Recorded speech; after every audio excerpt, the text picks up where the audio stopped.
परिचय। हे रिया, तुम क्या कर रही हो? मैं वाक्य बना रही हूँ। ठीक है। क्या तुम्हें पता है कि गणित में वाक्यों को कथन भी कहा जाता है? नहीं, लेकिन हम उन्हें कथन कैसे कह सकते हैं? क्या तुम इसके बारे में और अधिक जानना चाहोगी? हाँ पिताजी। इस पाठ में आप गणित में विवेचन को जानेंगे।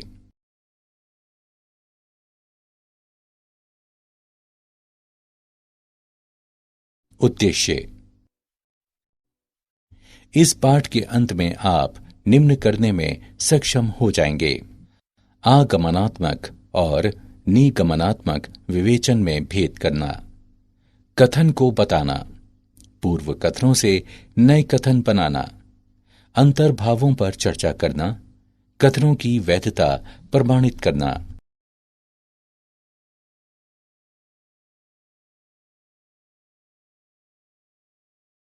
कथन।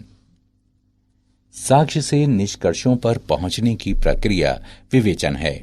गणित में विवेचन के दो प्रकार होते हैं: एक आगमनात्मक और दो निगमनात्मक। विशिष्ट तथ्यों से सामान्य सिद्धांतों तक विवेचन ही आगमनात्मक विवेचन है। उदाहरण: उसके बाल लाल हैं, इसलिए उसकी प्रकृति क्रोधी स्वभाव वाली है। निगमनात्मक विवेचन वह विवेचन होता है जिसमें आगत प्रस्ताव की सत्यता तार्किक रूप से निर्गत प्रस्ताव की सत्यता की प्रतिभू होती है। दिया जाता है कि विवेचन में कोई गलती नहीं हुई है। एक तर्कसंगत उदाहरण दें जो विश्वास से उद्धत हो। यदि कमरे में अंधेरा है तो या तो लाइट बंद है या फिर बल्ब का फ्यूज उड़ गया है। कमरे में अंधेरा है, लाइट का स्विच बंद नहीं है। निष्कर्ष: बल्ब का फ्यूज उड़ गया है।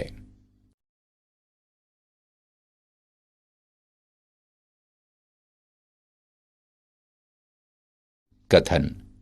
निम्नलिखित दो वाक्यों पर विचार करें। भारत के पहले सिख प्रधानमंत्री डॉक्टर मनमोहन सिंह हैं। एक शिशु का वजन मां के वजन से कम होता है। हम तुरंत कह सकते हैं कि उपरोक्त कथन सही है और उनके संबंध में कोई भ्रांति नहीं है। वाक्य पर विचार करें। 3 धन 7 11 होता है। यह वाक्य असत्य है। एक और वाक्य पर विचार करें। पुरुष महिलाओं से अधिक बुद्धिमान होते हैं। कुछ लोग सोचते हैं कि यह सत्य है, जबकि कुछ का मानना है कि यह असत्य है। अब हम गणितीय कथन को परिभाषित करते हैं। कोई वाक्य तब एक गणितीय कथन कहलाता है जब ये या तो सत्य हो या फिर असत्य, लेकिन दोनों ना हो। कथनों को सामान्यतः वर्णमाला के छोटे अक्षरों P, Q, R आदि से निरूपित किया जाता है। इस प्रकार कथन सूर्य बहुत गर्म है, इसको इस प्रकार निरूपित करते हैं: P, सूर्य बहुत गर्म है। कुछ महत्वपूर्ण बिंदु। व्याकरण स्थितियों वाले वाक्यों और क्रमित कथन को कथन नहीं माना जाता है। ऐसे वाक्य जिनमें अनिश्चित समय का प्रयोग हो, जैसे कल, बीता हुआ, आज, कल, आने वाला, इसको कथन नहीं माना जाता है।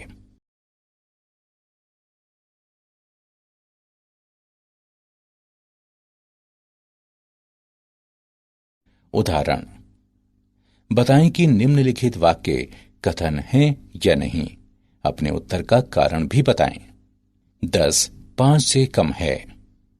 शुक्र एक ग्रह है। गणित एक कठिन विषय है। हल। 1 वाक्य असत्य है क्योंकि 10 5 से अधिक है, अतः वाक्य एक कथन है। 2 वाक्य शुक्र एक ग्रह है एक सत्य वाक्य है क्योंकि इसकी वैज्ञानिक रूप से पुष्टि हुई है, अतः वाक्य एक कथन है। 3 वाक्य व्यक्तिपरक है क्योंकि अलग अलग व्यक्तियों की राय भिन्न भिन्न होती है, अतः वाक्य सदैव सत्य या सदैव असत्य नहीं है, इसलिए वाक्य एक कथन नहीं है।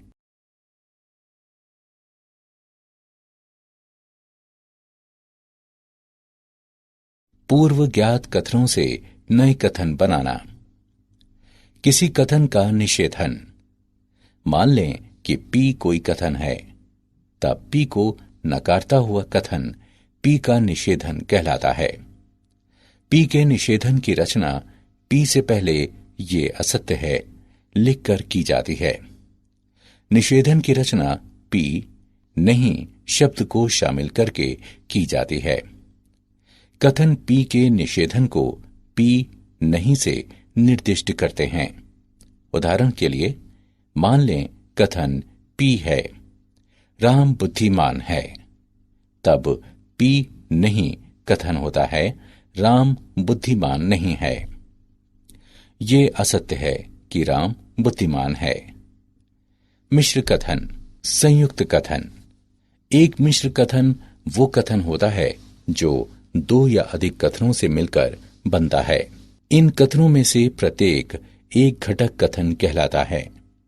एक मिश्र कथन बनाने के लिए हम संयोजक शब्दों जैसे और या के प्रयोग द्वारा दो कथनों को संयुक्त कर सकते हैं।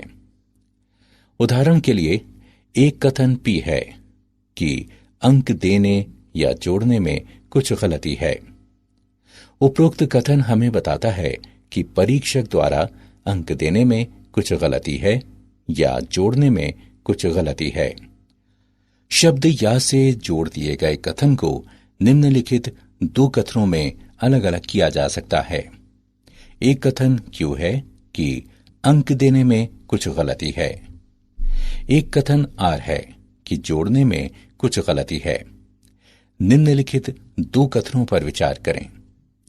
एक कथन पी है कि 8 एक सम संख्या है। एक कथन क्यू है कि 8 एक प्राकृत संख्या है। एक नया मिश्र कथन प्राप्त करने के लिए इन दो कथनों को संयोजक और से संयुक्त किया जा सकता है। एक कथन आर है कि 8 एक सम संख्या और एक प्राकृत संख्या है।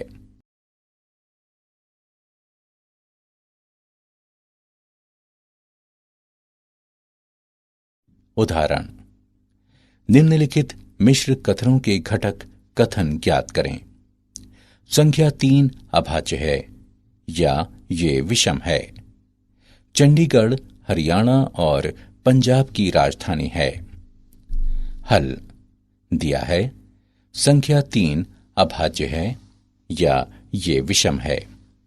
इसके घटक कथन हैं। एक कथन पी है कि संख्या 3 अभाज्य है। एक कथन क्यू है कि संख्या 3 विषम है। पी क्यू या द्वारा जुड़े हैं। चंडीगढ़ हरियाणा और पंजाब की राजधानी है। इसके घटक कथन हैं।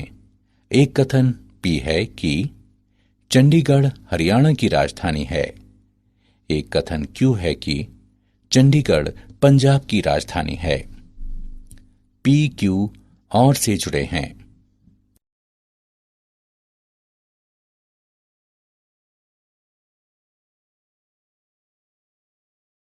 विशेष शब्द या वाक्यांश। शब्द और। 1 और वाला मिश्र कथन सत्य है यदि इसके सभी घटक कथन सत्य हैं। 2 और वाला मिश्र कथन असत्य है यदि घटक कथनों में से कोई भी असत्य है।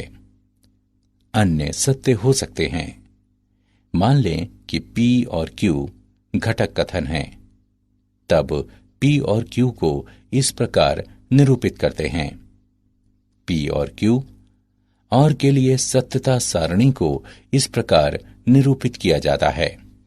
P सत्य और Q सत्य के लिए P और Q सत्य है। P सत्य और Q असत्य के लिए P और Q असत्य है। P असत्य और Q सत्य के लिए P और Q असत्य है।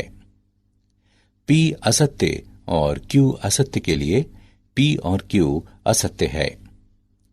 उदाहरण के लिए एक कथन P है कि 30 2, 5 और 6 से विभाज्य है। इसके निम्नलिखित घटक कथन हैं। एक कथन Q है कि 30 2 से विभाज्य है। एक कथन R है कि 30 5 से विभाज्य है। एक कथन S है कि 30 6 से विभाज्य है। Q, R और S सत्य कथन हैं। P भी एक सत्य कथन है। शब्द या, अपवर्जित या। एक मिश्र कथन P या Q में यदि दो विकल्पों में से केवल एक ही होता है, अर्थात घटक कथन P या Q, लेकिन दोनों नहीं, तो संयोजक शब्द या अपवर्जित या कहलाता है। उदाहरण के लिए एक कथन P है कि 2 पिज्जा के साथ एक कोल्ड कॉफी या एक कोल्ड ड्रिंक मुफ्त उपलब्ध है। इसका अर्थ है कि जो व्यक्ति 2 पिज्जा के साथ कोल्ड कॉफी नहीं चाहता है, वो इसके स्थान पर एक कोल्ड ड्रिंक ले सकता है। या यदि कोई 2 पिज्जा के साथ एक कोल्ड ड्रिंक नहीं चाहता है, तो वो कोल्ड कॉफी ले सकता है। लेकिन व्यक्ति 2 पिज्जा के साथ दोनों को नहीं ले सकता। ये शब्द या का अपवर्जित प्रयोग कहलाता है। अंतर्विष्ट या।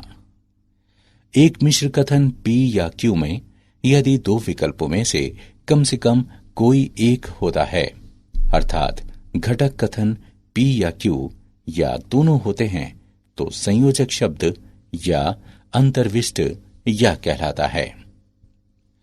उदाहरण के लिए एक कथन Q है कि एक छात्र जिसने इंटर में व्यावसायिक अध्ययन या गणित विषय लिया हो, बीकॉम पाठ्यक्रम के लिए आवेदन कर सकता है।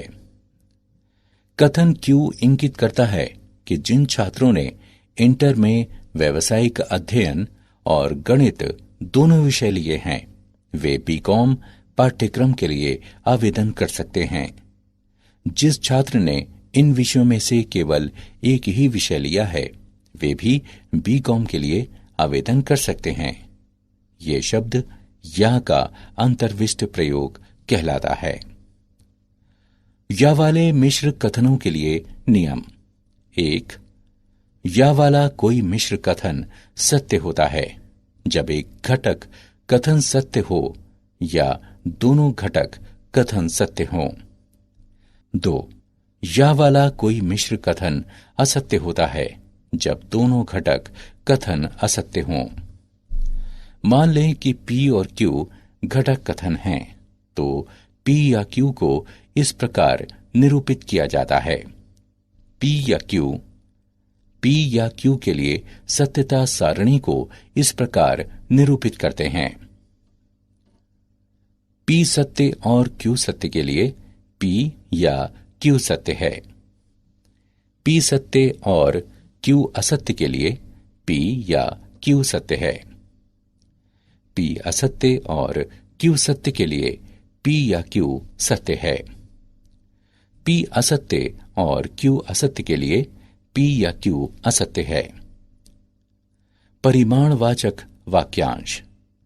2 परिमाणवाचक वाक्यांश हैं। 1. एक ऐसे का अस्तित्व है। 2.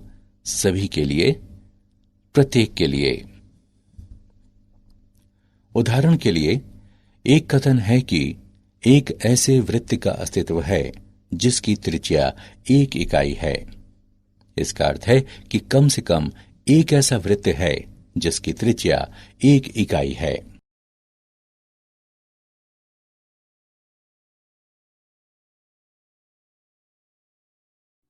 उदाहरण।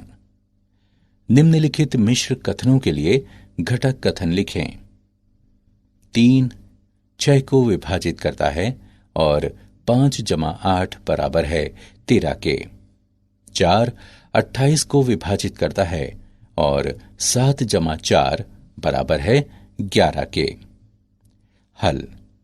दिया गया मिश्र कथन है 3 6 को विभाजित करता है और 5 + 8 बराबर है 13 के।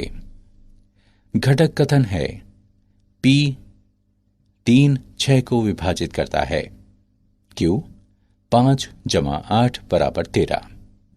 P सत्य है और Q भी सत्य है, अतः P और Q सत्य है। दिया गया कथन है 4 28 को विभाजित करता है और 7 + 4 बराबर 11। घटक कथन है P 4 28 को विभाजित करता है, Q 7 + 4 बराबर 11। P सत्य है और Q सत्य है, अतः P और Q सत्य हैं।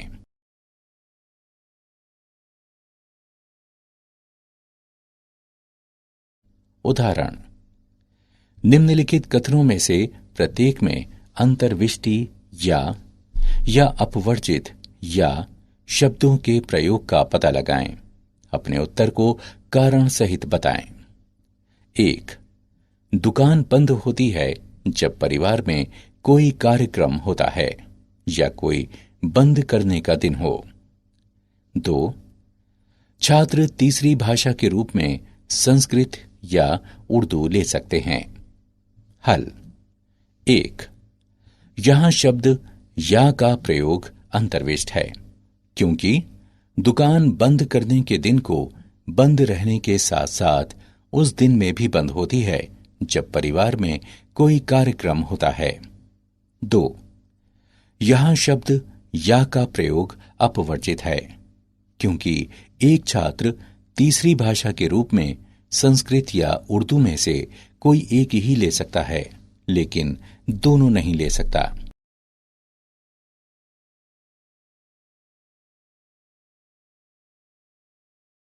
अंतर्भाव: हम अंतर्भाव यदि तो, केवल यदि और केवल यदि पर चर्चा करेंगे। वाक्यांश तो यदि से जुड़े दो कथनों से जो एक कथन बनता है उसे अंतर्भाव कहते हैं। उदाहरण के लिए, यदि बाजार में अधिक आम आते हैं तो उनके मूल्यों में कमी आएगी। यदि P तो Q निम्नलिखित कथनों के समान हैं। 1. यदि P तो Q का अर्थ है कि P अंतर्भाव Q, इसे P अंतर्भाव Q से निर्दिष्ट करते हैं। इस प्रकार यदि कोई संख्या 10 की एक गुणज है तो वो 5 की भी गुणज है। 2. P पर्याप्त प्रतिबंध है Q के लिए। उदाहरण के लिए, यह ज्ञात होना कि कोई संख्या 8 की गुणज है पर्याप्त है यह निष्कर्ष निकालने के लिए कि वो संख्या 4 की भी गुणज है। 3. P केवल यदि Q, इसका अर्थ हुआ कि कोई संख्या 8 की गुणज है केवल यदि वो संख्या 4 की भी गुणज है। 4. Q अनिवार्य प्रतिबंध है P के लिए। इसका अर्थ है कि जब कोई संख्या 8 की गुणज है तो वो संख्या अनिवार्य रूप से 4 की भी गुणज है। 5. निषेधन Q अंतर्भाव निषेधन P, इसका अर्थ हुआ कि जब कोई संख्या 4 की गुणज नहीं है तो वो 8 की भी गुणज नहीं है।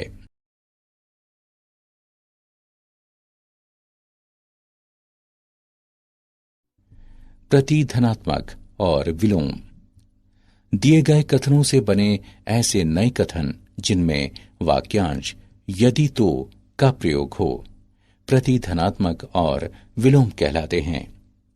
उदाहरण के लिए, निम्नलिखित यदि तो वाले कथन पर विचार करें। यदि स्टॉक मार्केट में स्टॉकों की तेजी से बिक्री होती है तो सेंसेक्स तेजी से गिरता है। इस कथन का प्रतिधनात्मक कथन है, यदि सेंसेक्स तेजी से नहीं गिरता है तो स्टॉक मार्केट में स्टॉकों की बिक्री तेजी से नहीं होती है। लेकिन दोनों कथन एक ही अर्थ में व्यक्त करते हैं। एक दिए गए कथन यदि P तो Q का विलोम है, यदि Q तो P। एक कथन पर विचार करें, यदि दो पूर्णांक X और Y इस प्रकार हैं कि x y से बड़ा है, तो x घटा y सदैव एक धन पूर्णांक है। इस कथन का विलोम कथन है, यदि दो पूर्णांक x और y इस प्रकार हैं कि x घटा y सदैव एक धन पूर्णांक है, तो x y से बड़ा है। यदि और केवल यदि का प्रयोग।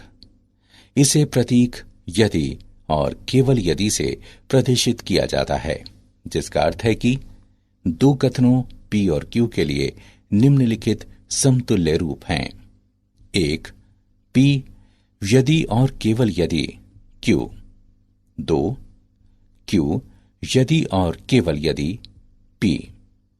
तीन, P अनिवार्य और पर्याप्त प्रतिबंध है Q के लिए और इसका विलोम यानी उल्टा। चार, P यदि और केवल यदि Q।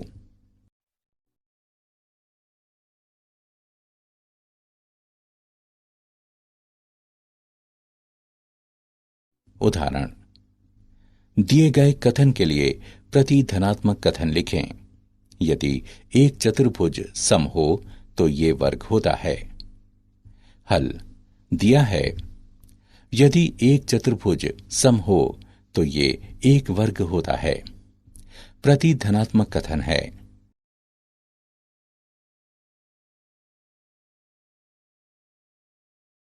उदाहरण, दिए गए कथन के लिए विलोम कथन लिखें। यदि कोई संख्या 24 से विभाज्य है तो ये 12 विभाज्य होती है।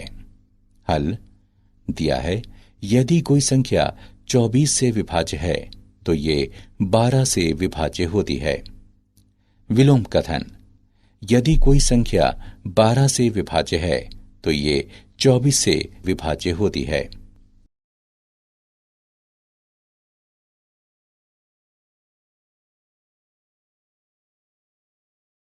उदाहरण, यदि और केवल यदि का प्रयोग करते हुए दिए गए कथनों को संयुक्त करें। एक कथन P है कि किसी चतुर्भुज की सम्मुख भुजाओं का एक युग्म समांतर और बराबर हो तो ये एक समांतर चतुर्भुज होता है। एक कथन Q है कि यदि कोई चतुर्भुज एक समांतर चतुर्भुज हो तो इसकी सम्मुख भुजाओं का एक युग्म समांतर और बराबर होता है। हल दिया है, एक कथन P है कि किसी चतुर्भुज की सम्मुख भुजाओं का एक युग्म समांतर और बराबर हो तो ये एक समांतर चतुर्भुज होता है। एक कथन Q है कि यदि कोई चतुर्भुज एक समांतर चतुर्भुज हो तो इसकी सम्मुख भुजाओं का एक युग्म समांतर और बराबर होता है।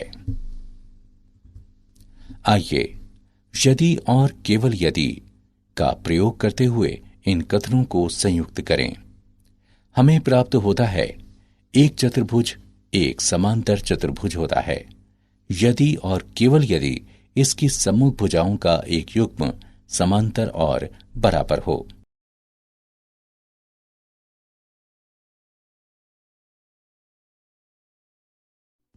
कथनों की वैधता को प्रमाणित करना। नियम 1, और से प्रयुक्त कथन। यदि P तथा Q दो कथन हैं तो ये सिद्ध करने के लिए P और Q सत्य है, निम्नलिखित चरणों की जरूरत होती है। स्थिति 1, दर्शाइए कि कथन P सत्य है। और स्थिति 2, दर्शाइए कि कथन Q सत्य है। नियम 2, या से प्रयुक्त कथन। यदि P और Q गणितीय कथन हैं तो ये सिद्ध करने के लिए कि कथन P या Q सत्य है, हम निम्न पर विचार करते हैं। स्थिति 1, ये मानते हुए कि P असत्य है, Q को अनिवार्यता सत्य प्रमाणित करें। स्थिति 2, ये मानते हुए कि Q असत्य है, P को अनिवार्यता सत्य प्रमाणित करें। नियम 3, यदि तो से प्रयुक्त कथन। यदि P तो Q को सिद्ध करने के लिए दिखाएं कि निम्नलिखित में से कोई एक सत्य है। स्थिति 1, ये मानते हुए कि P सत्य है, Q को अनिवार्यता सत्य सिद्ध करें। स्थिति 2, ये मानते हुए कि Q असत्य है, P को अनिवार्यता असत्य सिद्ध करें। नियम 4, यदि और केवल यदि से प्रयुक्त कथन P यदि और केवल यदि Q को सिद्ध करने के लिए हमें निम्न को सिद्ध करने की जरूरत है। स्थिति 1, यदि P सत्य है तो Q सत्य है। स्थिति 2, यदि Q सत्य है तो P सत्य है। विरोधोक्ति द्वारा इसमें हम जांचते हैं कि P सत्य है या नहीं। हम ये मानते हैं कि P सत्य नहीं है, अर्थात P का निषेधन सत्य है। तब हम ऐसे निष्कर्ष पर पहुंचते हैं जो हमारी मान्यता यानी पूर्व धारणा का खंडन करता है। इसलिए हम कह सकते हैं कि P सत्य है।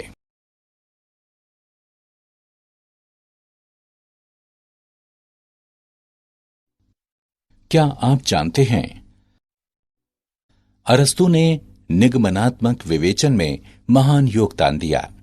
जर्मन गणितज्ञ G.W. लिबनिज ने निगमनात्मक विवेचन में प्रतीकों के प्रयोग की अवधारणा का विकास किया।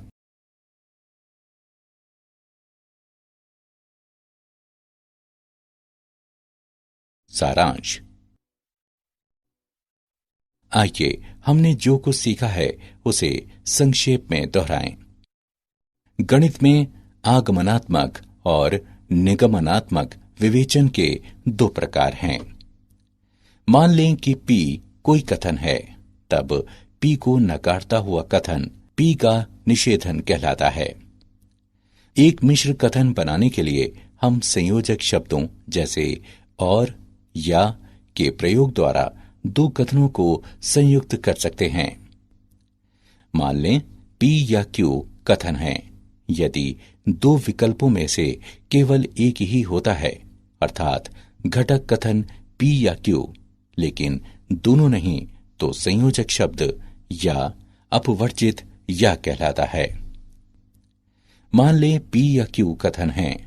यदि दो विकल्पों में से कम कोई एक होता है, अर्थात घटक कथन P या Q या दोनों होते हैं, तो संयोजक शब्द या अंतर्विष्ट या कहलाता है।